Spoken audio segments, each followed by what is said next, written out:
আমার জুনায়েদ ভাই শুধু একটা ইশারা দিয়েছে সিং। আরে সিং কি? অর্জুন সিং।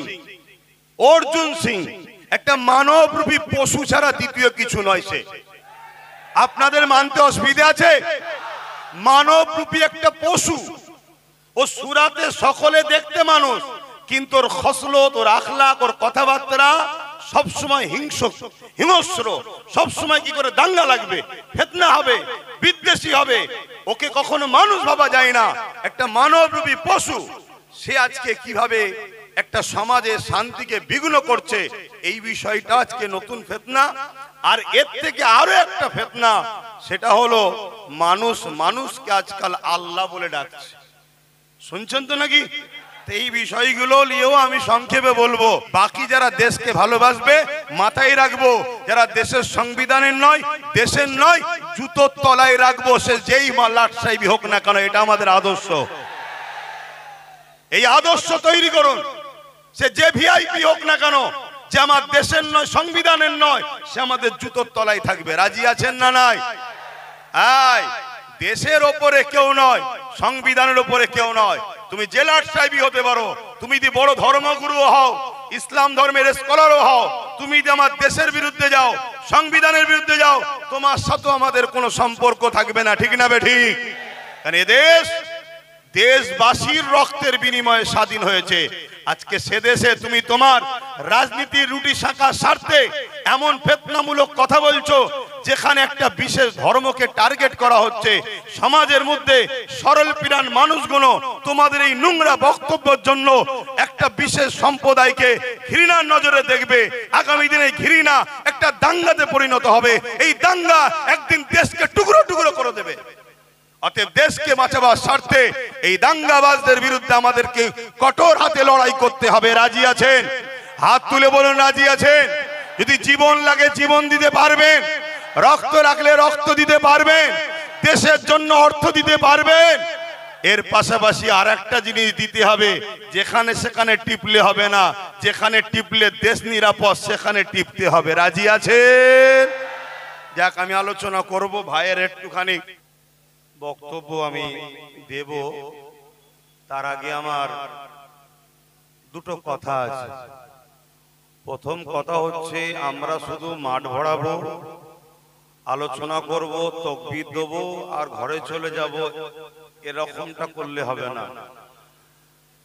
পরিস্থিতি থেকে শিক্ষা নিতে হয়, আমাদেরকে প্রস্তুত নিতে হবে। আগামী দিন আমরা ঘরে কাজের মধ্যে থাকব, আমাদের লোক তৈরি করব। তারা যারা গালিগালাজ করবে বা ছোট বড় কথা বলবে, তাদেরকে আইনের আওতায় এনে তারা সাইজ করবে। এমন লোক তৈরি করা দরকার আছে না? না। আর না হয় আবার দুদিন পর আমরা চিল্লে হাঁপিয়ে যাব, কালকে আবার কিছু একটা বলবে, আবার চিল্লাবেন, আবার কিছুদিন চুপচাপ থাকবে, আবার একটা কিছু বলবে। এরম করলে হবে। পরিস্থিতি থেকে শিক্ষা নিতে হয়। দ্বিতীয় নম্বর কথা, যেসব ভাইয়েরা রাস্তায় দাঁড়িয়ে আছে, আপনারা কি আমাদের এই প্রোগ্রামের অংশে নয়? যদি প্রোগ্রামে অংশ হন, হাত তুলে দেখান যে আমরা প্রোগ্রামে এসেছি। যারা রাস্তায় আছেন, আপনারা আমাদের প্রোগ্রামে এসেছেন তো নাকি? একটু হাতটা তোলেন যদি এসে থাকেন। না এসে থাকেন হাত তুলতে হবে না। এসেছেন তো? যে কটা হাত উঠেছে আমি এই কটাকে বলবো, কষ্ট হলে একটু এই ডান দিকে চলে আসে। এই যে কথা মানেন কি মানেন না, এটা একটা জানা দরকার। কারণ আগামী দিন যুদ্ধটা বিশাল ভয়ানক হবে, লড়াইটা বিশাল ভয়ানক হবে। আমি কাদের নিয়ে লড়তে নেমেছি এটাও তোমাকে দেখতে হবে। যে সামনে কোনো শিয়াল ঘেউ ঘেউ করলে পিছন থেকে পালাবার লোক নয় তো, এটা দেখা দরকার আছে না? নাই?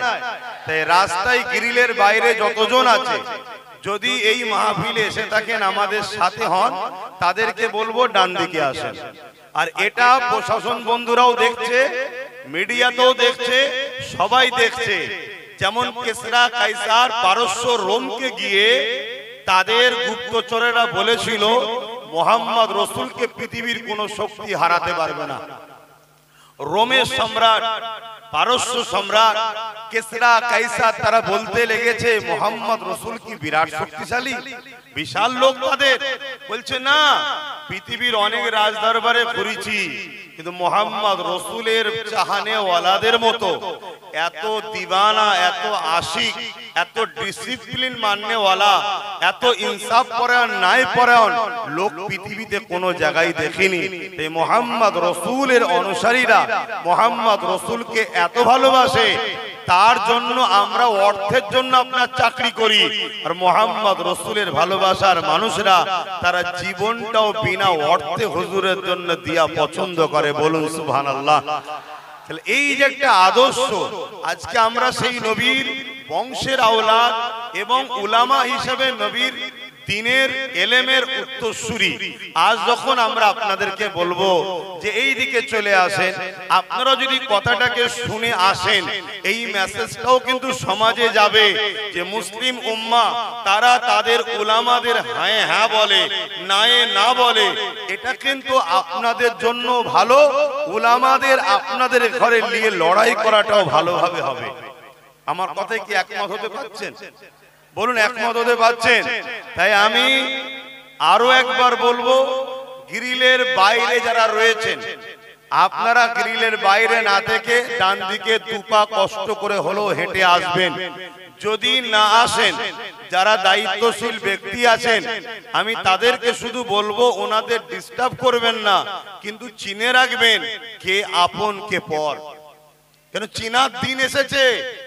আমার দরবারে এত ভিড়ের ঠেলা হয়, ভালোবাসার লোকেরা ভাত পায়নি 2 নম্বর আগে পালিয়ে যায়। কথা কিছু বুঝছেন না, বোঝেন না? আমি কাউকে ছোট করছি না, হাকিকতটা। এই জন্য চিনার সময় এসেছে না আসেনি? অবশ্যই সবার জন্য আমরা সাহায্য করব, কিন্তু নিজের ছেলের ভাত কিনে নয়, নিজের ছেলের ভাত কিনে নয়। ও ভক্ত, আমরা নয় ভাই, ও রকম দরদ দেখানো দরকার নেই। হ্যাঁ, প্রতিটা মানুষের জন্যই কথা বলবো, কিন্তু কে আপন কে পর জানারও দিন এসেছে। কেন পরকে নিয়ে ভরসা করে আগালে ঠকতে হবে। তাই বক্তব্য দেবো, কিন্তু আমাদের ভাই একটা সম্প্রীতির কবিতা আপনাদেরকে শোনাচ্ছিল। সেই সময় শোনাতে শোনাতে মানে আর শেষ হয়নি। তা বলুন, আমরা সম্প্রীতিকে পছন্দ করি তো নাকি?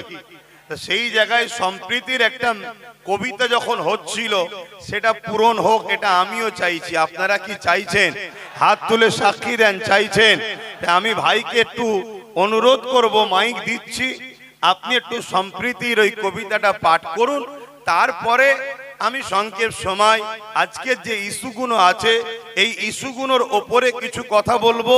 এর পাশাপাশি আরো দুটো ভয়ানক ইস্যু অলরেডি গতকাল পরশুর মধ্যে হয়ে গেছে, যেটা ব্যানার তৈরি করার আগেই হয়েছে। তার মধ্যে একটা আমার জোনায়েদ ভাই শুধু একটা ইশারা দিয়েছে, সিং। আরে সিং কি? অর্জুন সিং। অর্জুন সিং একটা মানবরূপী পশু ছাড়া দ্বিতীয় কিছু নয় সে। আপনাদের মানতে অসুবিধা আছে?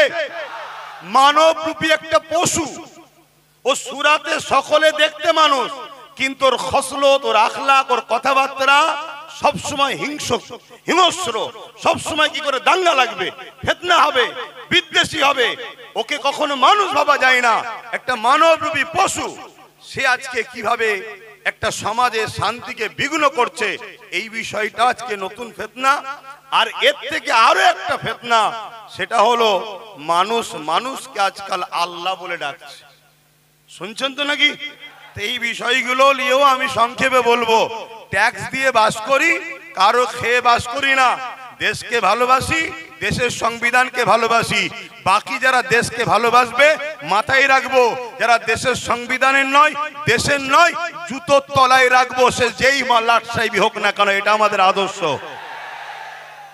এই আদর্শ তৈরি করুন। সে যে ভিআইপি হোক না কেন, যে আমার দেশের নয়, সংবিধানের নয়, সে আমাদের জুতোর তলায় থাকবে। রাজি আছেন না? নাই? দেশের ওপরে কেউ নয়, সংবিধানের ওপরে কেউ নয়। তুমি জেলার সাহেবই হতে পারো, তুমি যদি বড় ধর্মগুরু হও, ইসলাম ধর্মের স্কলারও হও, তুমি যদি আমার দেশের বিরুদ্ধে যাও, সংবিধানের বিরুদ্ধে যাও, তোমার সাথে আমাদের কোনো সম্পর্ক থাকবে না। ঠিক না বে ঠিক? কারণ এ দেশবাসীর রক্তের বিনিময়ে স্বাধীন হয়েছে।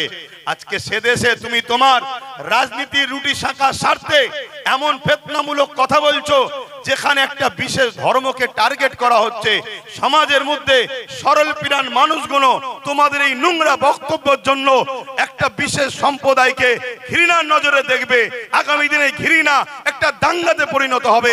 এই দাঙ্গা একদিন দেশকে টুকরো টুকরো করে দেবে।